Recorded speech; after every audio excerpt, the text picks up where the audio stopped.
అతి తక్కువ బడ్జెట్ తో మీ పర్సనల్ ఇంటర్వ్యూస్ మరియు వ్యాపార ప్రకటనల కొరకు ఈ నంబర్ ని సంప్రదించండి. కలియుగ ప్రత్యక్ష దైవంగా విరాజిల్లుతున్న తిరుమల శ్రీ వెంకటేశ్వర స్వామిని దర్శించుకునేందుకు నిత్యం వేలాదిగా ప్రత్యేక సందర్భాలలో లక్షలాది మంది భక్తులు తరలివస్తూ ఉంటారు. దేశం నలుమూలల నుంచే కాక విదేశాల నుంచి సైతం భక్తులు పోటెత్తటంతో భక్తజన సందోహంతో ప్రతి నిత్యం తిరుమల గిరిలు పులకిస్తూ ఉంటాయి.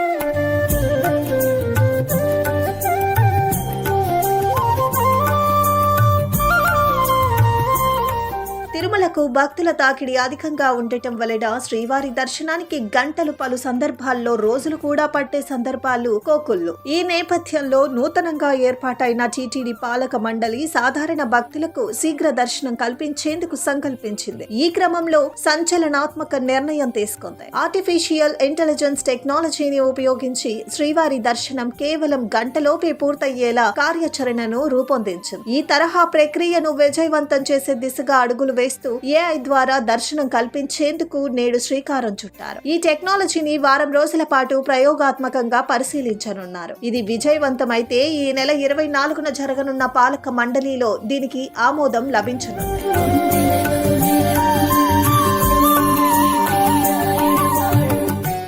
గంటలోపే దర్శనం చేయించడానికి మొదటిగా భక్తుల Aadhaar card number, face recognition Rashid ఇస్తారు. అందులో వారికి శ్రీవారి దర్శన సమయాన్ని సూచిస్తూ ఒక టోకెన్ అందిస్తారు. ఈ టోకెన్ తీసుకున్న సందర్శకులు వారికి సూచించిన సమయానికి నేరుగా వైకుంఠం క్యూ కాంప్లెక్స్ వద్దకు చేరుకోగానే ఫేస్ రికగ్నిషన్ ఎంట్రన్స్ లో స్కానింగ్ అనంతరం క్యూ లైన్ లోకి పంపుతారు.